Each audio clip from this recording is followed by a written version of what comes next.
2006 में Opel India को छोड़कर गई, 2017 में शेवरॉलेट, 2019 में फिएट और 2020 में मित्सुबिशी और फोर्ड ने भी इंडिया में गाड़ी बनाना बंद कर दिया। इसके बाद हमें ये देखने को मिलता है कि ये सभी कंपनी आज तक भारत लौटकर नहीं आई, लेकिन एक कंपनी को अब भारत में प्रॉफिट दिखने लगा। जी हाँ, मैं बात कर रहा हूँ फोर्ड की। अब फोर्ड वापस आने वाली है, तो जानते हैं फोर्ड आखिर क्यों भारत को छोड़कर गई थी और जब गई थी तो अब वापस क्यों आना चाहती है और अब फोर्ड क्या फॉर्च्यूनर को बर्बाद कर देगी। आइए समझते हैं 2 पॉइंटों में। पॉइंट नंबर 1, फोर्ड भारत छोड़कर क्यों गई थी। पॉइंट नंबर 2, अब भारत में क्यों आना चाहती है। पर हाँ, इससे पहले एक लाइक करके सब्सक्राइब बटन को प्यार से दबा दो। तो दोस्तों, फोर्ड ने 9 सितंबर 2019 को ये अनाउंस किया कि पिछले 10 सालों में हमारी कंपनी को पूरे $2 बिलियन का नुकसान हुआ, जबकि ग्लोबली हमने मात्र $1.7 बिलियन का ही प्रॉफिट कमा पाया। तो घाटे का सौदा आखिर क्यों करें, जिसमें हमें गुजरात के सानंद प्लांट और चेन्नई वाले प्लांट को बंद करने पड़ेंगे,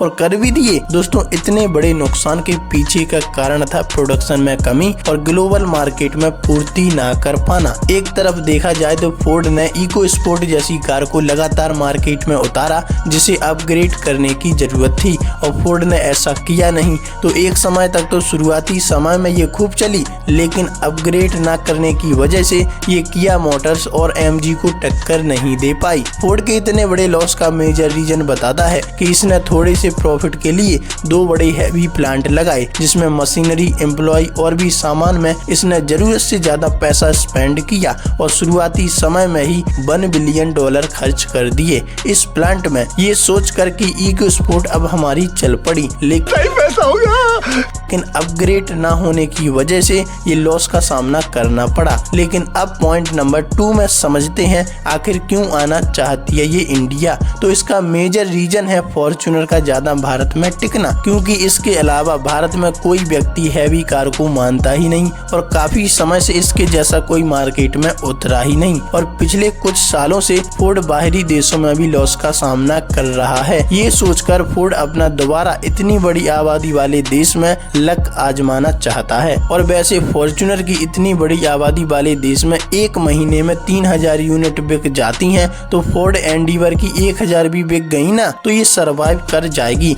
इंडिया में। और मुझे लगता है अगर ये चल गई तो फॉर्च्यूनर का धंधा चौपट। तो वीडियो पसंद आई हो तो लाइक करो और सब्सक्राइब बटन को प्यार से दबा दो।